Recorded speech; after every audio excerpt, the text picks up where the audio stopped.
Selamat hari Minggu untuk Bapak Ibu dan saudara-saudari yang dikasihi di dalam nama Tuhan Yesus Kristus.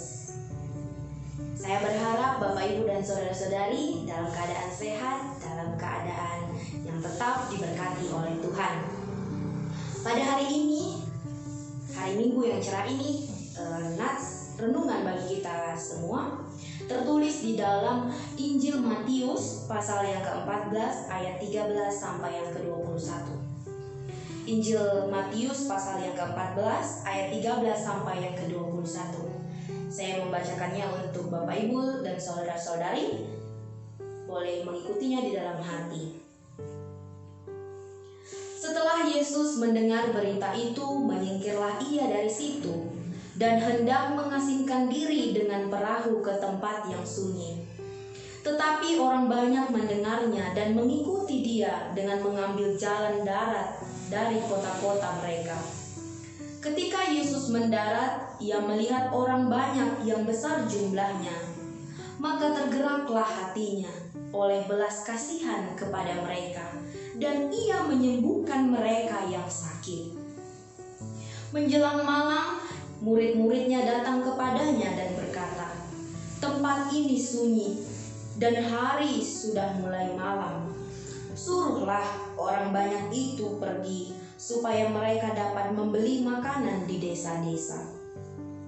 Tetapi Yesus berkata kepada mereka, "Tidak perlu mereka pergi. Kamu harus memberi mereka makan." Jawab mereka, "Yang ada pada kami di sini hanya 5 roti dan 2 ikan." Yesus berkata, "Bawalah kemari kepadaku." Lalu disuruhnya orang banyak itu duduk di rumput. Dan setelah diambilnya 5 roti dan 2 ikan itu, Yesus menengadah ke langit dan mengucap berkat. Lalu memecah-mecahkan roti itu dan memberikannya kepada murid-muridnya. Lalu murid-muridnya membagi-bagikannya kepada orang banyak, dan mereka semuanya makan sampai kenyang. Kemudian orang mengumpulkan potongan-potongan roti yang sisa, 12 bakul penuh. Yang ikut makan kira-kira 5.000 orang laki-laki, tidak termasuk perempuan dan anak-anak. Demikian pembacaan nats pada hari ini. Bapak, Ibu, dan saudara-saudari, yang menjadi tema minggu ini adalah Yesus memberi makan 5.000 orang. Mungkin kisah ini menjadi kisah favorit kita pada waktu kita di sekolah minggu. Mengapa? Karena kisah ini, mujizat ini dilakukan Yesus di depan orang banyak, ya. Di depan 5.000 orang, bahkan itu belum termasuk perempuan dan anak-anak, hanya laki-laki. Yesus melakukan mukjizat ini dengan 2 ikan dan 5 roti. Bagaimana mungkin matematikanya ini, Bapak Ibu? 2 tambah 5 dibagi 5.000, bahkan sisa 12. Bapak Ibu dan saudara-saudari, berdasarkan bentuk dan sifatnya, manusia memiliki 2 jenis kebutuhan. Kebutuhan yang pertama adalah kebutuhan jasmani, dan yang kedua adalah kebutuhan rohani. Kebutuhan jasmani tentu kita telah tahu, hal-hal yang berkaitan dengan kebutuhan kita secara jasmani, tubuh kita, apa yang kita makan, apa yang kita minum, apa yang kita pakai, kesehatan kita secara fisik. Dan kebutuhan rohani yang berkaitan dengan spiritual, yang berkaitan dengan jiwa kita, pikiran, atau kepuasan batin kita. Nah, kedua kebutuhan ini sebenarnya bukan kebutuhan yang baru ada sejak zaman modern atau zaman postmodern atau baru-baru ini, bukan. Tetapi ini sudah ada bahkan sejak penciptaan, sejak Adam dan Hawa diciptakan oleh Tuhan.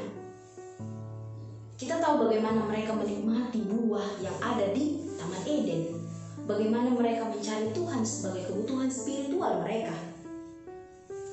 Oleh sebab itu juga lah ternyata Bapak Ibu dan saudara-saudari yang dialami orang-orang yang mengikut Yesus pada waktu itu. Entah mereka mengikut Yesus karena ingin memenuhi kebutuhan jasmani atau kebutuhan rohani mereka. Entah karena mereka merindukan kesembuhan secara fisik, atau karena mereka memang telah mengimani Yesus sebagai juru selamat, sebagai Tuhan, sebagai Mesias. Antara kedua kebutuhan ini, kita tahu itu ada banyak orang. Kita tidak bisa pastikan entah kebutuhan mana yang sebenarnya ingin mereka penuhi. Dan Bapak Ibu Saudara-saudari yang dikasihi Tuhan, pada saat itu kita tahu Yesus sedang bersedih karena jika kita baca ayat yang sebelumnya di pasal yang ke-13, di situ pasal yang ke-14 sebelum nats ini dikatakan bahwa Yohanes Pembaptis telah dibunuh oleh Herodes. Itulah yang mendukakan hati Yesus. Itulah yang menyebabkan ia pergi menyendiri. Ya, itu yang menyebabkan Yesus pergi menjauh dari orang lain. Tapi ternyata orang berbondong-bondong karena berita tentang Yesus pada saat itu telah gempar.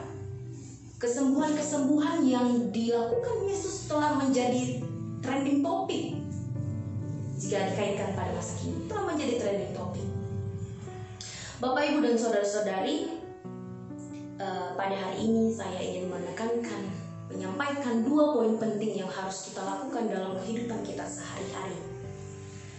Poin yang pertama adalah kita bertanggung jawab untuk menolong orang yang ada di sekitar kita. Sekali lagi saya bacakan, kita bertanggung jawab untuk menolong orang yang ada di sekitar kita. Bapak, Ibu, dan saudara-saudari, Yesus menolong orang-orang tersebut berdasarkan belas kasihan-Nya. Yesus memiliki kepekaan terhadap sekitarnya. Ia mengatakan, tidak perlu mereka pergi, kamu harus memberi mereka makan. Itu kalimat imperatif, kalimat perintah yang disampaikan Yesus kepada murid-muridnya. Dan sekarang itu sampai kepada kita. Kita harus menolong orang-orang yang ada di sekitar kita. Harus melakukan, mencerminkan, memberikan apa yang kita punya. Jika kita melihat dari versi Injil Yohanes, Bapak Ibu, ternyata itu yang memberikan 5 roti dan 2 ikan itu adalah seorang anak kecil. Mari kita buka Injil Yohanes ayat yang ke-6 pasal yang ke-9. Saya membacakannya untuk kita semua. Di sini ada seorang anak yang mempunyai 5 roti jelai dan 2 ikan. Tetapi apakah artinya itu untuk orang sebanyak ini? Jadi yang memberikan 5 roti dan 2 ikan itu adalah seorang anak kecil. Dia dengan kerendahan hati, dengan ketulusannya memberikannya. Ya, jadi demikian juga dengan kita. Kita harus memberikan apa yang kita punya. Saya jadi teringat, Bapak Ibu, dengan kisah seorang yang dikisahkan di dalam sebuah film yang berjudul Pay It Forward judulnya. Nah, di dalam film itu dikisahkan seorang anak berusia 12 tahun bernama Trevor memasuki bangku SMP. Dia diberi tugas oleh guru IPS-nya. Guru memberikan tugas bahwasanya pikirkan satu cara atau satu strategi untuk mengubah dunia. Tugas ini diberikan dalam jangka waktu 1 tahun. Kemudian si Trevor berpikir keras, dia mengamati sekelilingnya, dia melihat dengan pergi berjalan-jalan dengan sepedanya, dia mengamati sekitarnya, dia membuat strategi demikian. Saya akan melakukan kebaikan kepada 3 orang yang ada di sekitar saya. Kemudian saya akan berpesan kepada 3 orang ini untuk melakukan hal yang sama kepada orang lain. Artinya 3 orang ini nanti akan berkembang menjadi 9. 9 ini akan berkembang lagi menjadi 27, menjadi sekian-sekian. Dan hingga berita ini ternyata, Bapak Ibu, tersebar ke seluruh kota. Bahkan dilakukan sebuah gerakan yang bernama menebus kepada orang lain. Di dalam melakukan melakukan kebaikan ini, dia mengoptimalkan apa yang ada pada dirinya. Entah itu melalui pikiran, entah itu melalui materi, entah itu melalui kasih sayang, dia memberikan itu kepada orang ini. Demikian juga orang-orang yang telah diberikan itu. Demikian juga dengan kita Bapak Ibu dan saudara-saudari. Yesus menegaskan kepada kita bahwa kita bertanggung jawab untuk menolong orang yang ada di sekitar kita, supaya karya ini menjadi tersebar luas kepada orang-orang yang ada di sekitar kita. Pertolongan yang kita lakukan dilakukan orang juga kepada orang-orang lain, sehingga kebaikan, sehingga kasih, ciri dari Yesus ini terlihat di dalam kehidupan kita, terlihat di dalam kehidupan orang-orang yang ada di sekitar kita. Poin yang kedua Bapak Ibu adalah Yesus merupakan sumber dari segala sumber kehidupan. Banyak jumlah orang yang mengikut Yesus, yang diberi makan oleh Yesus, bukan menjadi persoalan baginya. Ia tidak khawatir kekurangan makanan, dan memang ia tidak perlu mengkhawatirkannya. Dia sumber dari sumber segala sesuatu yang dibutuhkan manusia. Marilah kita datang kepadanya. Marilah kita cari Dia, Tuhan, dalam setiap musim kehidupan yang kita hadapi. Datanglah kepada Yesus seperti orang yang kehausan dan kelaparan akan firman-Nya. Bukan melulu tentang kebutuhan jasmani, tetapi kita juga harus datang kepadanya sebagai pemenuhan kebutuhan spiritual, kebutuhan iman kita. Mari kita cari Dia dalam kehidupan kita, dalam setiap suka maupun duka, dalam keadaan baik atau tidak waktunya. Cari Yesus terus, karena Dia adalah sumber segala sumber bagi kehidupan orang Kristen. Marilah kita Bapak Ibu mengingat kedua poin yang telah saya sampaikan tadi. Bertanggung jawab untuk menolong orang yang ada di sekitar kita, dan mengingat bahwa Yesus adalah sumber dari segala sumber kehidupan. Mari kita melakukannya dalam kehidupan kita. Kita telah diingatkan oleh Yesus, mari kita melakukannya. Demikianlah Bapak Ibu firman pada hari ini. Semoga kita dimampukan dalam melakukannya.